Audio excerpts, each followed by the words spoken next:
Everyone knows life is hard, and in life you have wants and you have needs. And once those needs are met, your ego is going to want you to pursue something new. And in order to live a life that you're proud of, you're going to have to go after the things that you want. And now you're probably asking yourself, Tyler, how do you know what I want? Well, that's because me and my viewers share a common wavelength. We all share similar wants in our lives. Some may want more money, and some may want more power. Others may just want to be loved. Whatever your wants are, it's time to take control of your life by learning how to get what you want in life's most important situations, whether that's contract negotiations, romantic relationships, or business deals. If you can thrive in these high leverage situations by knowing how to get what you want, then you can get closer to the life that you desire. Studies show that 85% of Americans receive a raise when they ask for it. Yet 58% of Americans accept the initial offer without negotiating. As a physical therapist, I feel like I'm undercompensated for the value that I provide to society, and I know a lot of you feel the same way about your profession. Now, if everyone in our profession asked for a raise, that could very well lead to an average salary increase of, thousands of dollars. And even if it's not thousands of dollars, think of what that would do over the course of, 10 consecutive years. That could end up being a significant amount of money that the average person in your profession could make. So I guess what I'm trying to say is, for all you non-negotiators, you owe me money. And this isn't a holdup. This is instead another episode in the Amateur Expert series. Now get your pen and paper ready, because I'm about to go over my 5 tips on how to get what you want. Tip number 1 is butter them up with compliments. It's hard not to be flattered when you receive a compliment that is something you pride yourself on. I mean, look at you, for example. You're so attractive with your symmetrical facial features. But you're also so wise for choosing to watch this video in your free time. Plus, you're also supportive. Watching this entire video just to support me, I really appreciate that. It's a big deal. I need more people in my life like you. And you can use the compliment at any point in the interaction. But I recommend you use it as a conversation starter. You go up to someone, give them a genuine compliment just to break the ice. Or you use it whenever a conversation has come to a lull or you're trying to avoid an awkward silence. Now, compliments make us feel good, and they make the one on the receiving end more likely to be persuaded into giving us what we want. And the opponent will be more likely to work with you if they like you. And who wouldn't want to work with someone who notices their unique characteristics? Tip number 2 is utilizing the rule of reciprocity.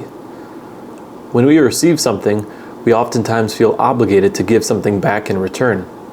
Compliments can play a part in this.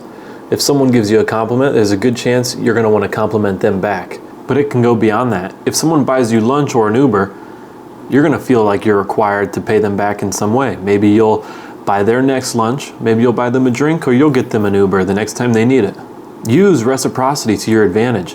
Find a pretty girl, ask to buy her a drink. Have some good conversations, maybe give her a compliment. I love how straight your hair is. It doesn't at all remind me of how my hair was when I was in 7th grade. Oh, wow. Thank you. You mind if I get you a drink? Oh yeah, I'd love one. She'll have one of those drinks. And after buying her a drink and paying her a compliment, she's going to have a feeling of indebtedness towards you that you can take advantage of. I know this seems pretty forward, but would you mind getting me 2 drinks? Well, the interaction has been nice, so yeah, I'll get you 2 drinks. Bartender, he'll have 2 drinks. This doesn't work every time, but when it does, you get to leave the interaction with your thirst quenched and 2 drinks in hand. Now that's a 100% return on investment.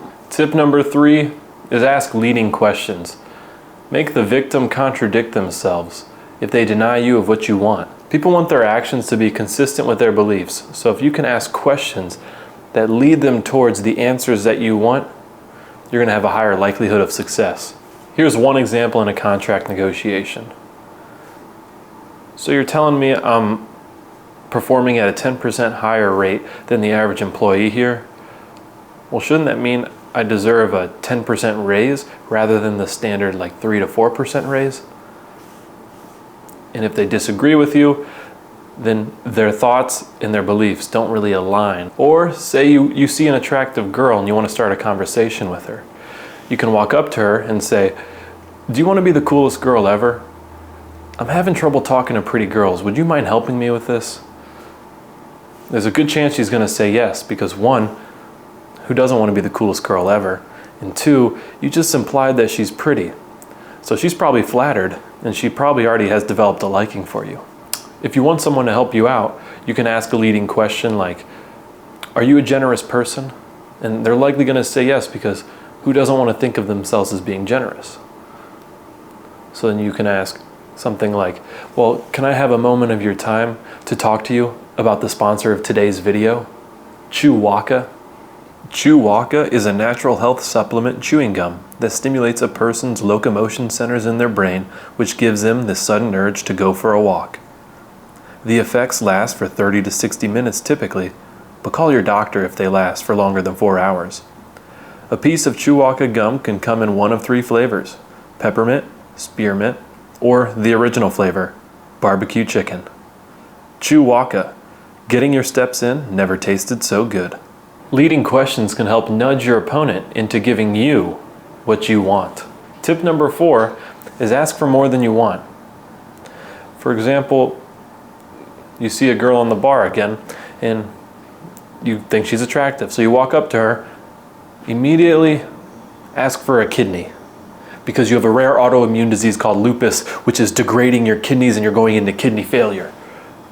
She's likely going to reject you, which is fine, but that's when you offer another proposal.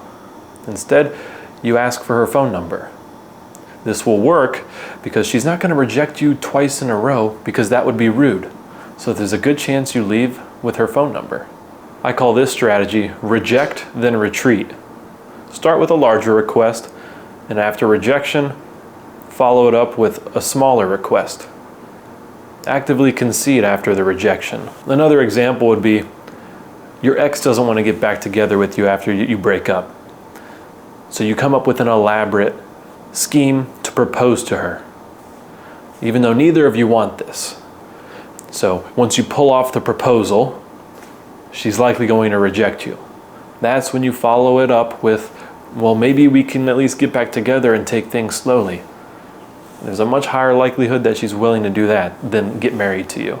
How you can use this strategy in contract negotiations is you can enter that meeting coming in hot. They may ask you, "What are you looking to get paid?" You say, "I would like twice as much as I'm getting paid now." They're like, that's not going to happen. It's like, "All right, I'm willing to negotiate." So you guys can meet in the middle. And by the end of the meeting, maybe you end up leaving with a 50% increase in pay. And you'll likely have gained their respect for your high valued demands.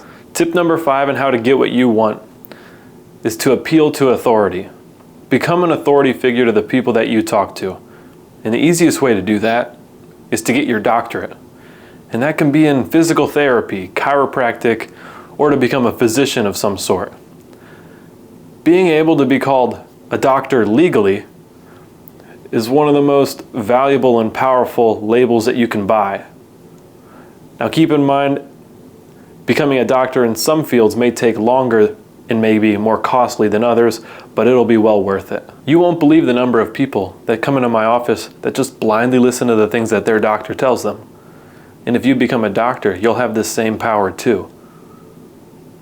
But if you find yourself in a room surrounded by other fellow doctors, you're going to have to find a different form of authority over them. And this is when hand-to-hand combat will come into play. Find a mixed martial arts gym and join it. Attend classes regularly.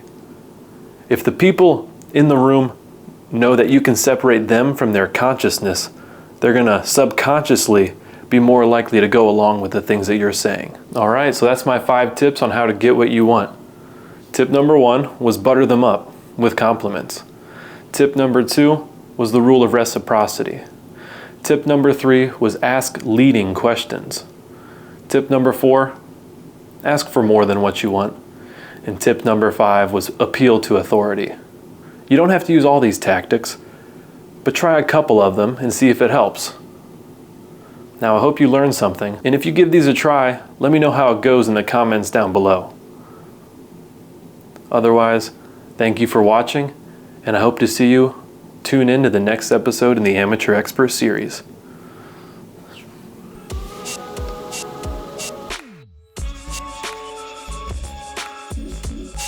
Reminder, the host has little to no experience on the topic. Although his confidence may be convincing, take caution when following his advice.